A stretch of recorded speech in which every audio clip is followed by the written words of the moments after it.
श्री शिवाय नमस्तुभ्यम, हर हर महादेव, जय महाकाल। कैसे हैं आप सभी लोग। देखिए, हम सबको पता है कि सन 2024 में सावन माह के महीने की शुरुआत होने वाली है और इस साल का जो सावन पड़ रहा है ना 2024 के अंदर, वो कोई आम सावन का महीना नहीं है। अगर आपने कभी देखा हो तो बहुत सालों के बाद ऐसा संयोग बना है कि सावन का महीना सोमवार के दिन से जिसकी शुरुआत हो रही हो और सोमवार के दिन ही जिसका अंत हो रहा हो, ऐसा सावन के महीने का अद्भुत महासंयोग काफी वर्षों के बाद में बनता है।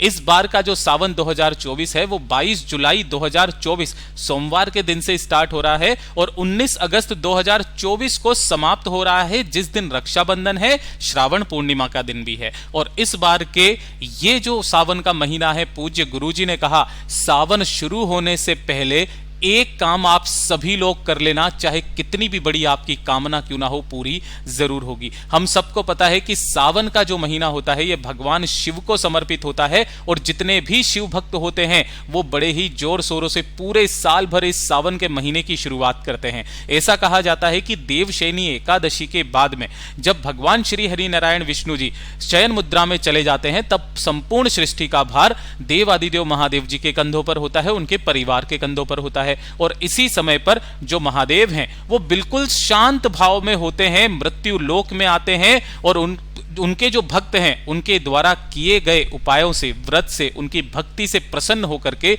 उनकी समस्त कामनाएं इस महीने के अंदर पूरा करके जाते हैं। अगर आपके जीवन में आर्थिक संकट बहुत ज्यादा है, मनोकामनाएं पूरी नहीं हो रही है, बीमारियों ने घेरा हुआ है, काफी सारी ऐसी दुख की घड़ियां आपके जीवन से नहीं जा रही है ना, तो ये सावन का महीना सबसे अद्भुत महीना माना गया है। जिस दिन मेरे देवादिदेव महादेव जी की भक्ति करना स्टार्ट कर दीजिएगा, आपके जीवन के सारे कष्ट मेरा बाबा हर लेगा। और इसीलिए उन्हें हर हर महादेव भी कहा जाता है, जो सारे कष्टों को हर ले ऐसा मेरा महादेव है।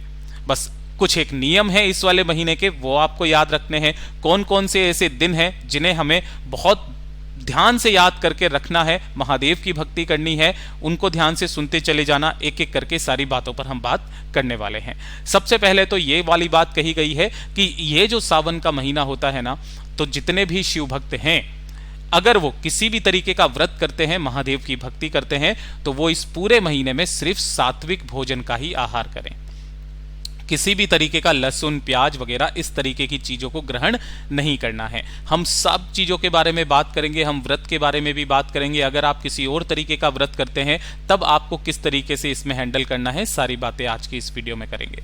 सबसे पहले बात करते हैं सावन 2024 के अंदर बहुत कम बार ऐसा देखने के लिए मिलता है कि सोमवार के दिन से सावन की शुरुआत हो, सोमवार के दिन ही सावन का अंत भी हो। देखिए, 22 जुलाई 2024 को पहला सोमवार का व्रत रखा जाएगा, दूसरा सोमवार का व्रत 29 जुलाई को, तीसरा सोमवार का व्रत 5 अगस्त को, चौथा जो होगा वो होगा 12 अगस्त 2024 को। अब ध्यान से सुनना, ये जो 12 अगस्त 2024 को पड़ रही है सोमवार की अष्टमी का महासंयोग, और उसके बाद में जो 19 अगस्त 2024 का जो सोमवार व्रत है, उस दिन है श्रावण पूर्णिमा का भी व्रत है, रक्षाबंधन भी है और इसी दिन सावन भी समाप्त हो रहा है। ये जो 5 सोमवार के व्रत है ना, इन 5 सोमवार के व्रत को पूरे सच्चे मन से करके देखिएगा, आपकी कामना जरूर पूरी होगी। साथ ही साथ महादेव की भक्ति के साथ ही आपको मैया पार्वती जी के लिए भी मंगला गौरी व्रत रखा जाता है, जो कि इस बार 2 पड़ रहे हैं। एक है 23 जुलाई 2024 को, दूसरा है 6 अगस्त 2024 को।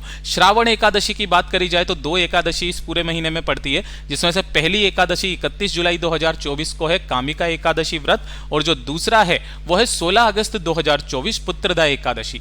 पुत्रदा एकादशी पूरे साल में 2 बार आती है, एक पौष के महीने में और एक सावन के महीने में, ठीक है। और ये जो पुत्रदा एकादशी होती है, इस दिन जिन माताओं की गोद सूनी है, पुत्र प्राप्ति की इच्छा रखती है ना, इस दिन के उपाय और इस दिन का व्रत करना बिल्कुल भी मत भूलिएगा। रही बात श्रावण की शिवरात्रि व्रत की, तो वो होगा 2 अगस्त 2024 को। इसी महीने में सबसे महत्वपूर्ण दिन आता है प्रदोष का और नाग पंचमी का। प्रदोष आप सबको पता है, आप काफी सारे इसका व्रत भी करते हैं तो आपको उसके बारे में पता होगा। लेकिन अगर नाग पंचमी की बात की जाए तो वो 9 अगस्त को रहने वाली है। कब रहने वाली है? 9 अगस्त 2024 को रहने वाली है। ये तो हो गए वो दिन जिस दिन आपको व्रत करना है, ठीक है। दूसरी चीज पूज्य गुरुजी ने बताई कि काफी सारे भक्त ऐसे हैं जिनको एक चीज नहीं पता है कि अगर आप सावन के महीने में कुछ दी गई 7 तिथियों के दिन बेलपत्र को तोड़ते हो तो आपको बहुत बुरा घोर पाप लगता है, उसका दोष लगता है। ऐसे कौन से 7 दिन हैं जिस दिन आपको बेलपत्र बिल्कुल भी नहीं तोड़नी है? काफी बार ऐसा कहा था गुरुदेव ने कथा के अंदर कि किसी स्त्री ने बोला, अपने बच्चे को बोला, किसी को भी मोहल्ले में बोला कि जाओ बेटा हमारे लिए बेलपत्र लेकर के आ जाओ। अब बेटा गया बेलपत्र पेड़ के पास में, वहां जाकर के एक पूरी की पूरी डाली तोड़ करके लेकर के आ गया और मोहल्ले में सबको बेलपत्र बांटने लग गए। सभी ने बोला अरे वाह कितना अच्छा लड़का है, सभी के लिए बेलपत्र लेकर के आया है। लेकिन ऐसा आपको नहीं करना है, इसका कितना घोर दोष लगता है, पाप लगता है, ये आप भली भांति जान सकते हो। इन महीनों में 4-7 दिन ऐसे होते हैं जिस दिन आपको ये बेलपत्र नहीं तोड़ना चाहिए। सबसे पहले बात आती है चतुर्थी की। चतुर्थी के दिन गलती से भी मत तोड़ना। दूसरा जो दिन है वो है अष्टमी का दिन। तीसरा जो दिन है वो है एकादशी का दिन, ठीक है। चौथा जो दिन है वो है प्रदोष का दिन, ठीक। पांचवा जो होगा वो होगा शिवरात्रि का, ठीक है।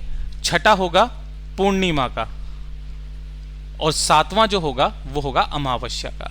इन 7 दिनों में भूलवश भी आपको बेलपत्र नहीं तोड़ना है। अब बात करते हैं कि ऐसा कौन सी चीज जो पूज्य गुरुजी ने कहा कि आपको घर पे लेकर के आनी है सावन शुरू होने से पहले, तो वो है एक बेल का फल। अब आपको क्या करना है, एक बेल का फल कहीं से भी आपको लेकर के आना है, ठीक है। घर पे लेकर के आओगे, इसको फोड़ना, इसके छोटे छोटे से टुकड़े कर लेना, गूदा निकालना और इसके अंदर थोड़ा सा कपूर डाल करके, थोड़ी सी घास डाल करके आपको क्या कर लेना है, इसको जला लेना है और इसका भस्म तैयार कर लेनी है। इस तरीके से जला करके किसी भी पात्र के अंदर और इसको छान करके भस्म तैयार कर लेना।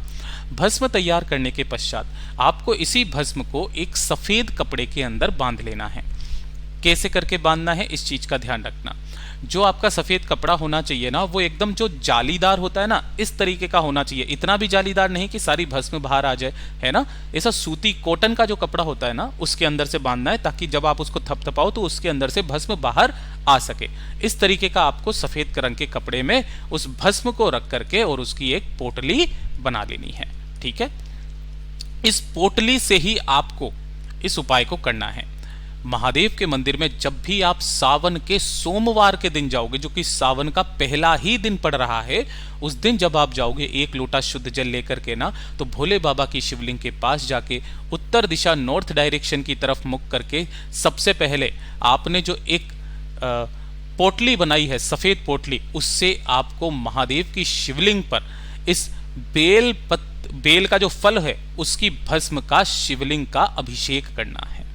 और सावन के महीने में बेल पत्र के पेड़ की या बेल के फल की जो भस्म होती है ना, उसका श्रृंगार जो व्यक्ति अपने सच्चे मन से भोले बाबा पर कर देता है ना, उसकी सारी कामनाएं पूरी होती है।